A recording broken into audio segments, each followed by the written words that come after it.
Assalamualaikum warahmatullahi wabarakatuh.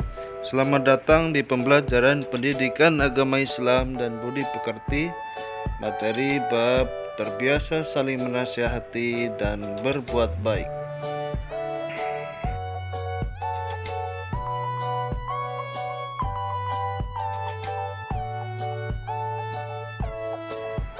Al-Quran sebagai salah satu sumber nilai ajaran Islam menunjukkan perilaku saling menasihati dan berbuat baik atau ihsan. Dijelaskan dalam Quran surat Luqman ayat 13-14 dan Quran surat Al-Baqarah ayat 23. Membaca ayat, mengidentifikasi tajwid, mengartikan kata, menerjemahkan ayat, memahami asbabun nuzul, menelaah tafsir. Kemudian menerapkan perilaku saling menasihati dan berbuat baik atau ihsan dalam kehidupan sehari-hari. Tadabbur ayat. Aktivitas peserta didik. Amatilah gambar di bawah ini, lalu tulislah pesan-pesan moral atau komentar yang terkait dengan tema terbiasa saling menasihati dan berbuat baik atau ihsan. Gambar 6.1. Dua orang remaja minta nasihat ke guru. Gambar 6.2. Seseorang sedang berbuat baik. Gambar 6.3. Sedang mendoakan temannya yang tertimpa musibah.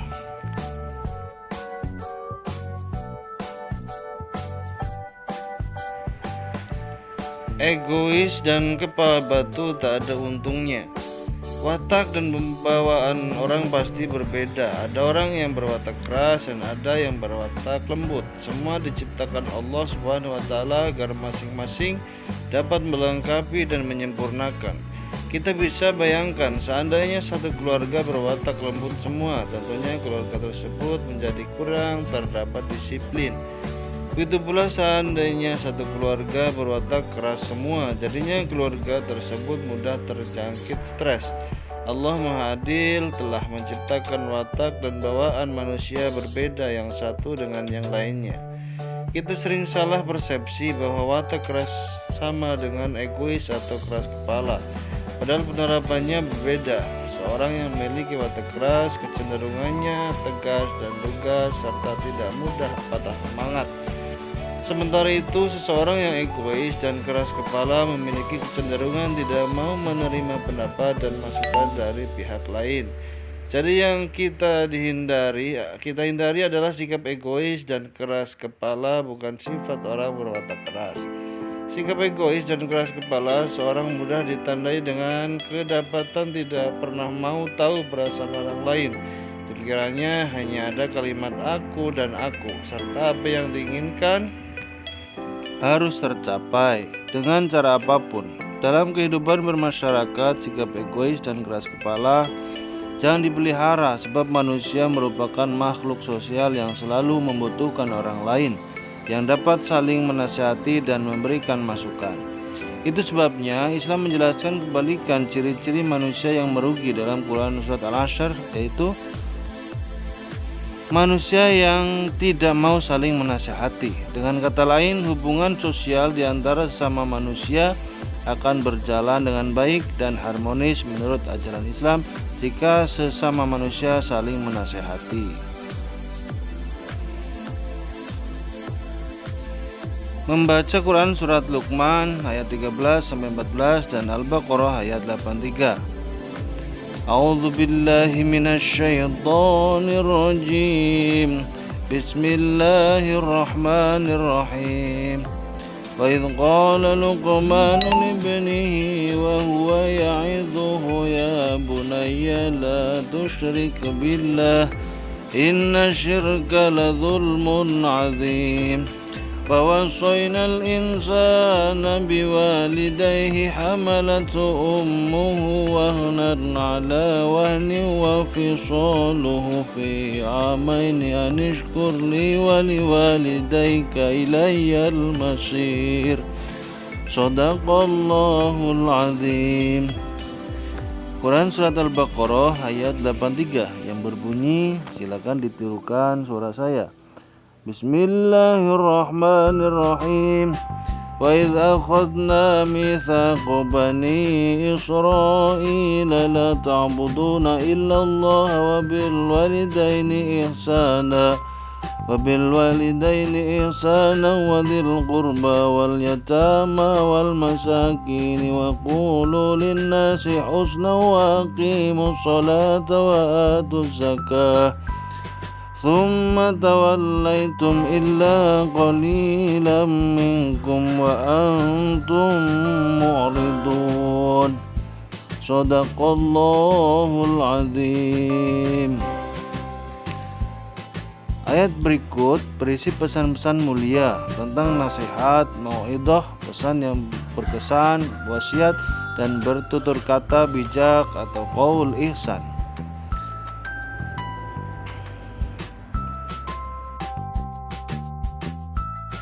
Mengidentifikasi tajwid. Contoh ulasan tajwid: lafadz libnihi wa huwa mad silah qasirah. Alasan: karena sesudah dhamir hi bertemu selain alif. Ya'idzuhu ya bunayya, mad silah qasirah, karena sesudah dhamir hi bertemu selain alif. La dzulmun azim, izhar halqi, karena tanwin dhammah bertemu ain. Al-masir, mad arid li sukun, karena mad tabi'i dibaca waqaf atau berhenti. Lafadz wa idh akhadna qalqalah, karena hukum jim berharokat sukun. Ihsana wa dhil qurba idgham bi gunnah, karena huruf mim berharokat dhammah tanwin bertemu waw. Israila, mad wajib mutasil, karena mad tabi'i diikuti hamzah. Linnasi gunnah, dan mad tabi'i karena nun tasjid dan sebelum alif ada fathah. Wa antum ikhfa, karena ada nun mati bertemu ta. Qalilan minkum, idgham bi gunnah, huruf lam alif berharokat fathah tanwin bertemu mim.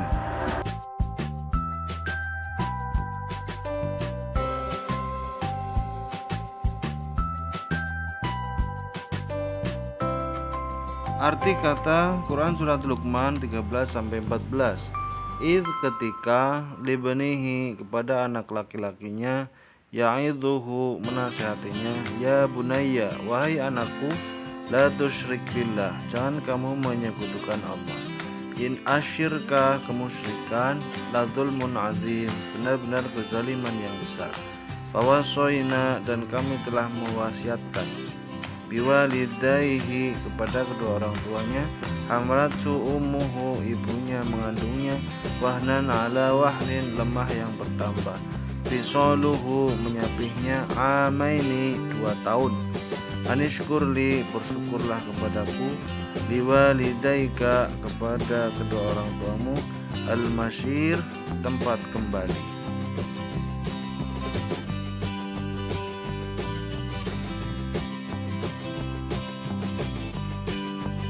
Ketika, akhadna, kami mengambil, mitsaqo, janji, la ta'buduna, janganlah kalian menyembah, illa, kecuali, bil walidaini, dengan kedua orang tua, ihsana, berbuat baik, dzil qurba, kerabat, al yatama, anak-anak yatim, al masakin, orang-orang miskin, ulu, bertutur katalah, linnasi, kepada manusia, husnan, kebaikan, aqimus sholah, dirikan sholat, wa atuz zakah, dan tunaikan zakat, tawallaitum, kalian berpaling, qalilan minkum, sebagian kecil dari kalian, mu'ridun, para pembangkang.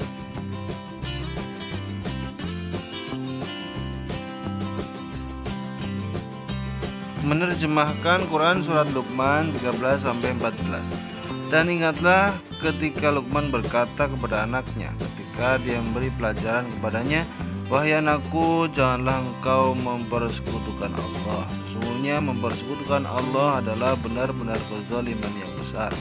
Dan kami perintahkan kepada manusia berbuat baik kepada dua orang tua, ibu bapak.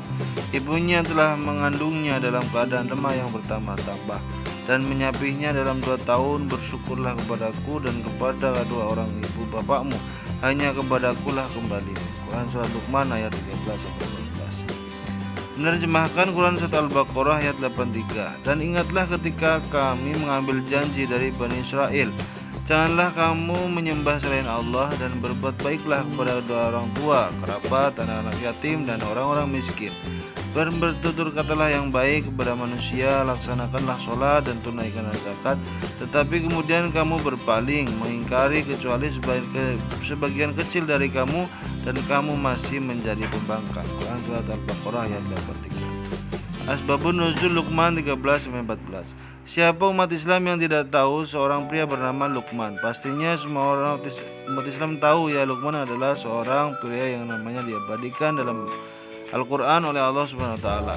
Tepatnya tentang dirinya ada beberapa ulama yang mengatakan bahwa dia seorang nabi tetapi bukan rasul, sehingga memanggilnya dengan Luqman alaihissalam. Namun ada juga yang menyatakan bahwa Luqman adalah seorang penggembala. Ya Allah, karuniakanlah keberanian, akhlak dan kebaikan hati sehingga namanya harum dalam Al-Quran. Pendapatnya yang paling banyak diterima adalah yang kedua, yaitu Luqman adalah seorang manusia dapat bukan nabi dan rasul, tapi memiliki hati dan akhlak yang baik. Wallahu a'lam bishawab. Siapa Luqman? Kita percaya bahwa ketika Allah mengharumkan nama dan nasihatnya dalam Al-Quran, dia adalah seorang alim yang akhlaknya sungguh baik dan luar biasa. Suatu hari Luqman beserta anak lakinya dalam perjalanan menuju kota. Luqman menaiki keledainya sedang si anak berjalan di sebelahnya. Orang-orang memperbincangkannya bagaimana bisa seorang ayah tega naik keledai sedangkan anaknya dibiarkan berjalan. Lalu setelah mendengarnya, Luqman turun dan menaikkan anaknya ke keledai sedangkan dia berjalan di sebelahnya. Namun orang-orang yang melihat kembali memperbincangkan mereka, bagaimana bisa seorang anak tega membiarkan ayahnya yang telah renta berjalan sedangkan dia naik keledainya. Lalu setelah mendengarnya, Luqman ikut naik ke atas keledai bersama anaknya. Namun lagi-lagi orang memperbincangkan mereka. Orang-orang berkata, bagaimana bisa ada ayah dan anak yang tega menaiki keledai kecil sekaligus, kasihan sekali keledainya. Luqman yang mendengar perbincangan tersebut lalu mengajak anaknya turun dan mereka berjalan di sebelah keledainya. Namun lagi-lagi orang kembali memperbincangkan mereka, bagaimana ada seorang ayah dan anak bodoh yang berjalan kaki begitu saja, sedangkan mereka memiliki keledai yang bisa dinaiki. Luqman kemudian diam saja sampai ke kota. Sesampainya ke kota, Luqman mendudukan anak lakinya dalam memberinya nasihat bahwasanya apapun perkataan manusia adalah perkataan semata. Kita tidak perlu musingkan apa perkataan mereka karena kebenaran hanyalah milik Allah semata. Di antara nasihat yang disampaikan Luqman kepada putranya adalah jangan sekali-kali menyekutukan Allah, sebab perbuatan syirik merupakan dosa besar yang tak terampuni. Bersikap taat dan berbuat baik kepada dua orang tua dan memiliki andil besar dalam kelangsungan hidup setiap anak manusia. Asbabun Nuzul Quran Surat Al-Baqarah ayat 83. Ayat ini turun berhubungan dengan peristiwa Raja Najasyi dan para pendeta.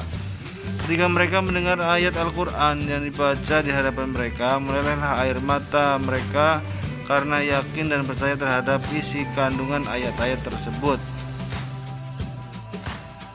Allah mengingatkan kepada Bani Israel mengenai beberapa perkara yang telah diperintahkan semenjak nenek moyang mereka, yaitu tidak menyekutukan Allah dan berbuat baiklah kepada ibu bapa, kaum kerabat, anak-anak yatim, dan orang-orang miskin, serta berkata-kata yang baik kepada mereka, mendirikan sholat dan menunaikan zakat.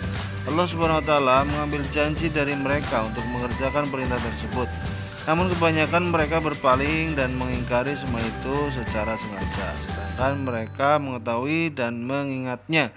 Hanya segelintir Bani Israel yang memenuhi janji Allah Subhanahu wa Ta'ala. Menelaah tafsir Quran Surat Luqman ayat 13-14. Antara Quran Surat Luqman dan Al-Baqarah ayat 83 terdapat hubungan sebagai berikut. Pertama, ajaran tauhid dan kesolehan pribadi dan sosial pada dasarnya sudah diajarkan sebelum Islam diturunkan kepada Nabi Muhammad SAW.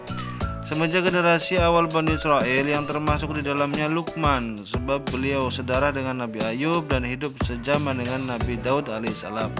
Allah sudah mengikat janji mereka untuk bertauhid dan menjadi orang-orang saleh. Kedua, untuk menjaga kelangsungan ajaran tauhid dan kesalehan sebagai bentuk janji-janji Bani Israel kepada Allah, terdapat tradisi transformasi yang disebut Mau'idhah Hasanah atau nasihat, wasiat, dan qaul ihsan, berbuat baik dan bijak. Akan tetapi tradisi ini hanya sedikit yang mempertahankannya, antara lain keluarga Luqman dan keluarga Nabi Yakub, sehingga menyebabkan sedikit dari Bani Israel yang mengamalkan ajaran tauhid dan kesolehan. Pada umumnya, Bani Israel dikenal egois dan keras kepala karena sikap mereka bertolak belakang dengan sikap orang yang bertauhid dan soleh pribadi maupun sosialnya. Mereka mengaku-ngaku sebagai bangsa yang paling baik dibandingkan dengan bangsa-bangsa lain di dunia. Mereka juga dikenal dengan ambisius untuk mewujudkan segala apa yang diinginkannya tanpa mengindahkan kepentingan pihak lain. Hanya sosok seperti Luqman lah yang mempunyai ketegasan, bukan egois dan keras kepala, sekalipun orang lain menguncinya sebab keputusannya didasari oleh prinsip tauhid. Tafsir Quran Surat Luqman ayat 13-14. Ayat tersebut mengandung pengertian bahwa hendaknya kita saling menasihati apabila di antara kita ada yang lengah dan akan berbuat kemaksiatan atau kejahatan ataupun kemusyrikan atau yang lainnya. Kita berkewajiban mengingatkannya. Dalam hadis ditegaskan, jika kita melihat suatu kemungkaran, maka kita diperintahkan untuk mengingatkannya dengan tangan atau kekuasaan. Jika tidak mampu, maka dengan menggunakan lisan, dan jika dengan lisan juga tidak mampu, hendaknya dengan mendoakannya agar tidak jadi melakukan kemaksiatan atau kemungkaran. Nah, baca dan pahamilah hadis berikut ini. Man ra'a minkum munkaran falyughayyirhu biyadihi fa illam yastati' fa bilisanihi fa illam yastati' fa biqalbihi wa dzalika ad'aful iman. Artinya, barang siapa yang melihat kemungkaran, hendaklah ia mengubahnya dengan tangannya atau kekuasaan. Apabila tidak mampu, maka dengan lisannya, dan jika tidak mampu, maka dengan hatinya. Dan itulah iman yang paling lemah. Quran hadis riwayat Muslim. Tafsir Quran Surat Al-Baqarah ayat 83. Ayat tersebut menegaskan bahwa kita sebagai orang yang beriman hendaknya senantiasa selalu berbuat baik kepada kedua orang tua, kerabat, anak yatim, dan kepada orang-orang miskin.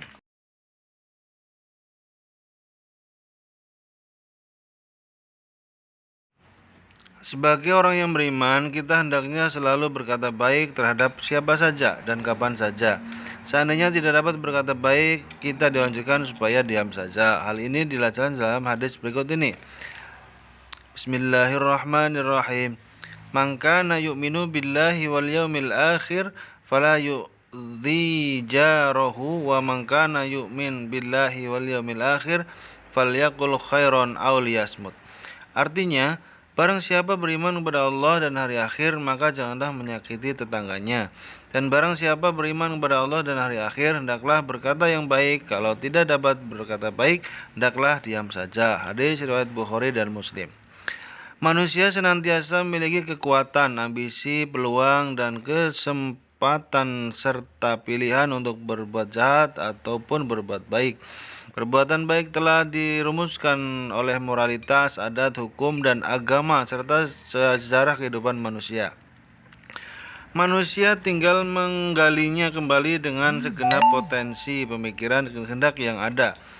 Perbuatan baik selamanya tidak akan pernah menimbulkan kerugian bagi manusia. Justru seluruh manusia berada dalam kerugian, kecuali yang beriman, beramal soleh, benar, sabar, dan selalu saling menasehati.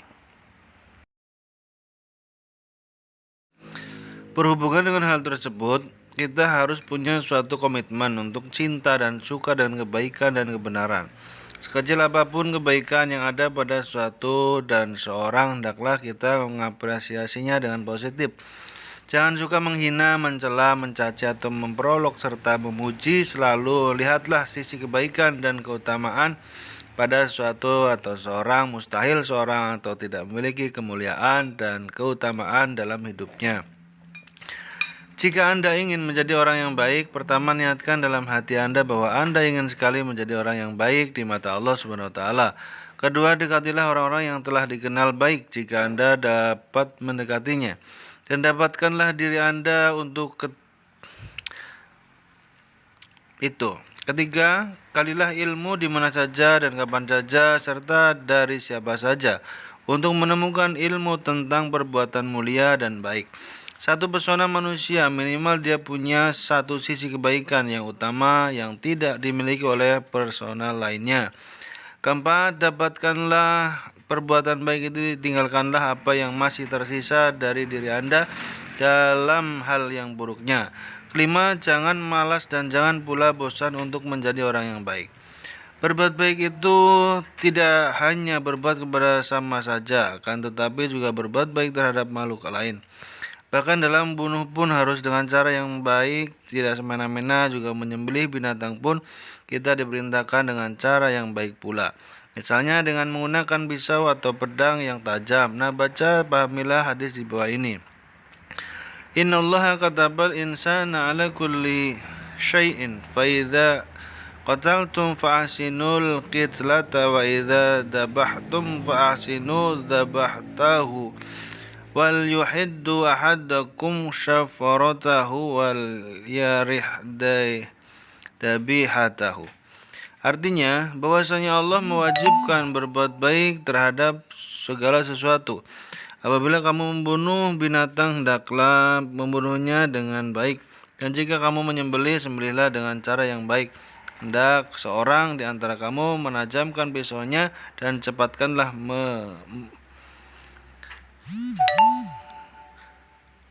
mematikan sembelihannya. Hadis riwayat Muslim.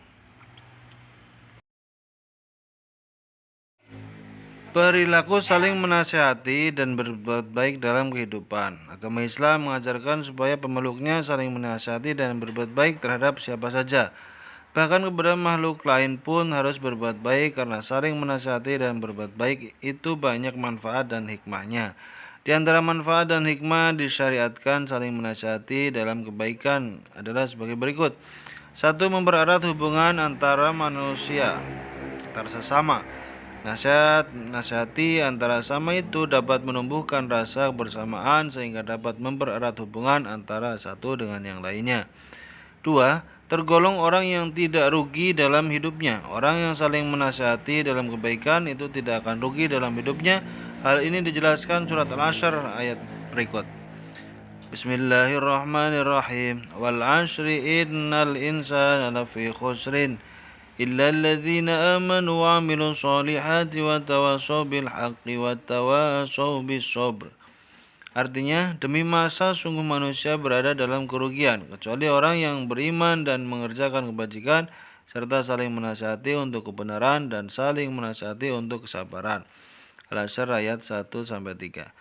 3. Selalu terkontrol, akan teringat jika akan berbuat kemaksiatan, sehingga tidak jadi berbuat kemaksiatan karena diingatkan oleh temannya.